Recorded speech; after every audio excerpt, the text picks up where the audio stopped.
नमस्कार, times of Swaraj में आप सबों का स्वागत है और मैं हूं संतोष सिंह। और हमारे पीछे जो ये भवन देख रहे हैं, ये बिल्डिंग देख रहे हैं, ये वही बिल्डिंग है जहां 1982 में गांधी फिल्म की शूटिंग हुई थी। जी हाँ, उसी फिल्म की शूटिंग जिस फिल्म के सहारे दुनिया ने गांधी को जाना। ये मैं नहीं कर रहा हूँ, हमारे देश के प्रधानमंत्री कर रहे हैं। अगर वो फिल्म बनी नहीं रहती तो आज शायद दुनिया गांधी को नहीं जानता। लेकिन बड़ा सवाल है, जिस गांधी को जानने के लिए फिल्म का डायरेक्टर बिहार आता है और जिस व्यक्ति के पास पहुंचता है गांधी के बारे में जानने के लिए, गांधी किस तरीके के शख्सियत थे, कौन सी ऐसी चीज़ें हैं जिसको फिल्म में दर्शाया जाए तो दर्शकों को लगे कि वाकई में गांधी ऐसे थे, तमाम तरह के सवालों का जवाब ढूंढने लंदन से वो व्यक्ति इसी व्यक्ति से मिलने के लिए आया होता। फिल्म की शूटिंग हुई, फिल्म रिलीज भी हुई। आज फिर से वो फिल्म चर्चा में है। चर्चा में इसलिए है कि आज वो फिल्म ना होती तो देश गांधी को नहीं जानता, दुनिया गांधी को नहीं जानता। ये हमारे प्रधानमंत्री कर रहे हैं। यही सवाल मैंने रजी अहमद साहब से भी किया। वो रजी अहमद साहब जब 1968 में गांधी संग्रहालय की जब स्थापना हुई तो उसके पहले सचिव ये बनाए गए और उस दौर से लेके आज के दौर तक इस देश और दुनिया में गांधी को समझना हो या गांधी के बारे में जानना हो तो इस शख्स के पास जो लोग जरूर आते हैं।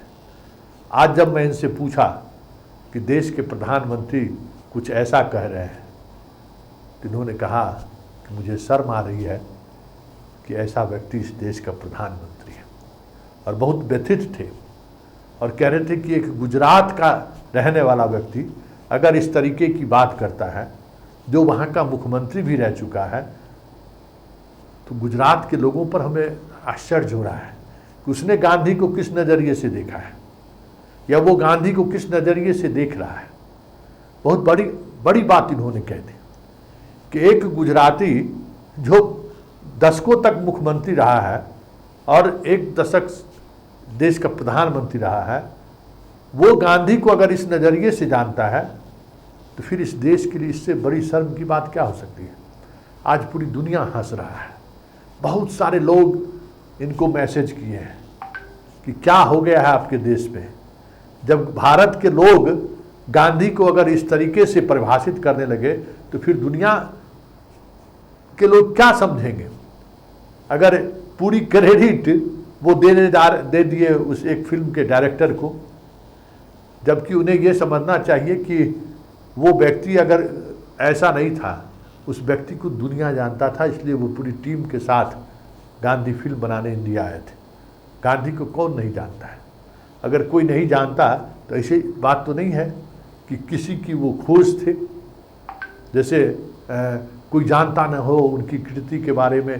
किसी गांव के, चंपारण के किसी गांव में वो निलहों के लिए आंदोलन किया और मोतिहारी के जिला जज को फैसले लेने के लिए मजबूर किया और वो सारी बातें कह सकते गुमनाम रह गया और जिसको फिल्म के डायरेक्टर ने सामने लाया। ऐसी बात भी नहीं है। पूरी कृति, भारत का इतिहास गांधी का इतिहास है। गांधी के बगैर भारत के आज़ादी के आंदोलन के बारे में सोचा नहीं जा सकता है। गांधी के बगैर दुनिया सत्य अहिंसा के सहारे सत्ता और सरकार को कैसे मजबूर किया जा सकता है, वो इल्म नहीं सीखता। अरे जिसे नेल्सन मंडेला ने अपना आदर्श मांगना है, इतने वर्षों तक जेल में रहा, गांधी की किताबों को पढ़ा, आज की गांधी के रूप में लोग उन्हें जानते हैं, उस समय ये फिल्म कहाँ थी। तो जरा रजी अहमद से जरा सुनिए कितनी व्यथित हैं और कह रहे हैं पता नहीं कौन इस जाहिल को इस देश का प्रधानमंत्री बना दिया। सुनिए क्या कह रहे हैं रजी अहमद जी। बाद ये सारी संस्था बनी या लोग जानने लगे या कुछ और बात है। ये तो अब क्या हम कहें, ये तो पूरी दुनिया जो है इस पर हंस रही है, क्योंकि हमारे प्राइम मिनिस्टर खुद गुजरात के हैं, गांधी जी गुजरात के हैं। अब वो फिल्म की जो शूटिंग हुई थी तो एटनबरो साहब वो हमारे यहाँ ठहरे हुए थे, गांधी संग्रहालय में ठहरे हुए थे, उनकी पूरी यूनिट ठहरी हुई थी यहाँ। जो गांधी जी के जो किंग्सले थे वो जो है मौर्या होटल में ठहरे हुए थे, वो लोग यहाँ ठहरे हुए थे। और उस वक्त जो है पुराना ये कलेक्ट्रेट तो तोड़ दिया गया, वो कलेक्ट्रेट में शूटिंग हुई थी चंपारण सत्याग्रह उसी में, तो उस वक्त तोड़ दिया गया। हेरिटेज बिल्डिंग को इन लोगों ने सत्य ये करते उसे शूटिंग हुई थी। तो अब ये कहा जाएगा कि ये हमारा हिंदुस्तान का प्राइम मिनिस्टर है, कैसे कैसे लोग प्राइम मिनिस्टर यहाँ हुए हैं। हम लोगों ने तो पहले प्राइम मिनिस्टर को देखा और उनके बारे में जो बच्चों को हम बतलाते हैं उनको हमने देखा। हम उनके घर पर गए हुए हैं, दूसरे प्राइम मिनिस्टर शास्त्री जी, उनको हमने देखा। शास्त्री जी की बहनियाँ रहती थी, वो ओपन जीप में बेचारे सीधे साधे से आदमी आते थे बहन से मिलने के लिए। सुंदरी देवी उनके बहन थी जो करमकुआ में भी आई हुई थी, आते थे प्राइम मिनिस्टर। राजीव भाई को देखा, अटल जी को देखा। अटल जी गांधी मैदान में भाषण जो उन्होंने दिया, बेहतरीन स्पीकर थे, लेकिन कभी ऑल फॉल बिकते हुए नहीं देखा। जिस तरह से उसकी वजह यह है कि ये साबित कर रहे हैं कि हमने पढ़ा लिखा कुछ नहीं है। क्योंकि ज़रा भी हिस्ट्री बोध होती तो उस कुर्सी की गरिमा इन्होंने मेंटेन की होती। कुर्सी की गरिमा बहुत शानदार होती है। ये कुर्सी रहे कि हम रहे कि नहीं रहे, इस कुर्सी पर जो बैठेगा वो कुर्सी जो है वो आप लोगों ने देखा होगा। अभी क्वीन एलिजाबेथ की जो डेथ हुई तो जो उसका फ्यूनरल निकला, तो जो उसका जो तख्त है उसके ऊपर जो उसका बेटा जिसको बैठाला गया, किस इस सेरेमनी के साथ जो है उसको बैठाला गया उसके सिर पर, क्योंकि वो कुर्सी ज़्यादा ही है, वो कुर्सी इम्पोर्टेंट है, वो आदमी नहीं है। तो ये प्राइम मिनिस्टर की कुर्सी जो है वो 125 करोड़ लोगों को, वो पार्टी के आप नहीं हैं। आप जिस रोज आप पार्लियामेंट के लीडर ऑफ द हाउस हैं, लीडर ऑफ बीजेपी नहीं है आप, लीडर ऑफ हाउस हैं आप। आपने पार्लियामेंट में जो है कॉन्स्टिट्यूशन किया, ओथ लिया, अब उसमें आपको we the people of India, Ambedkar साहब का कॉन्स्टिट्यूशन लगा हुआ है। आप we the people of India, तो वी को सपोर्ट करने के लिए आप खड़े हुए हैं।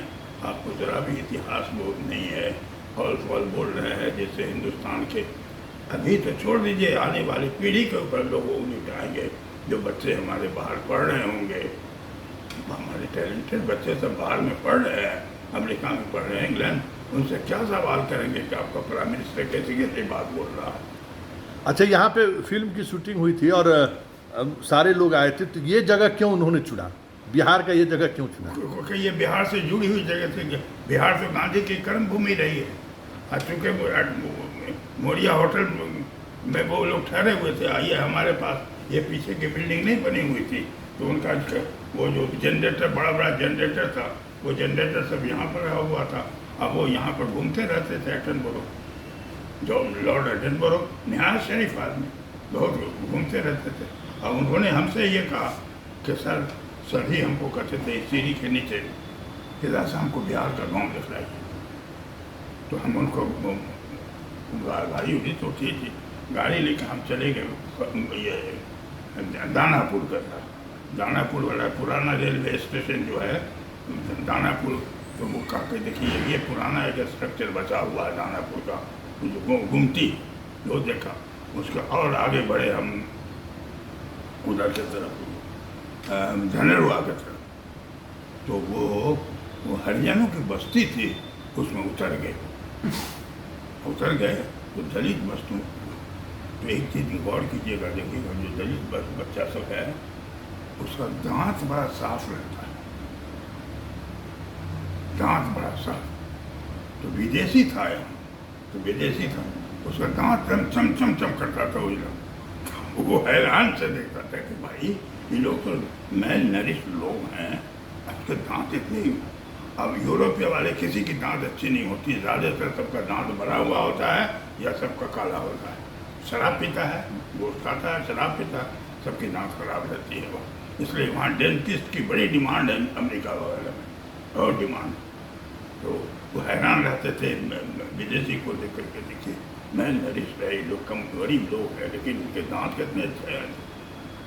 तो ये बहुत से रेयर ये सब मौका मिलता रहा है मिलने मिलाने का। और यहाँ तो आंदोलनों की जगह है बिहार, बिहार पे परिवर्तन की जगह है। बुद्ध, जैन, महावीर, गांधी, आखिर कड़ी में जयप्रकाश जी की वो रैली, जयप्रकाश जी यहीं से कुर्सी हो जाते थे, जो गांधी मैदान में जेपी बैठते थे। जेपी जब थक जाते थे तो एक रूम था हमारा गेस्ट, उसमें चले आते थे। वो तिवारी जी की जीप थी, जेपी के पास गाड़ी नहीं थी, तिवारी जी की रिलीफ कमेटी वाली जीप थी, उससे चले आते थे। उस रूम में बर्फबास करके सो जाते थे, पानी नहीं पिलाते थे। तो ये सब चीज़ तो हिस्ट्री बनते हुए हमने देखा। यही हम कहते हैं कि हम मेरी पीढ़ी तब खत्म होने वाली है कि हमने तो यहाँ यूनियन जैक को उछलते देखा, हमने तिरंगा ऊपर जाते देखा, अब उसकी दुर्गति भी देख रहे हैं कि ऐसे लोगों के हाथ में, बंदर के हाथ में नारियल से दिया गया है कि तिरंगा की अहमियत नहीं समझ रहा है। कि तिरंगा कुर्बानियों के उसके लिए कैसे कैसे लोगों ने कुर्बानी दे दी। यही मुजफ्फरपुर,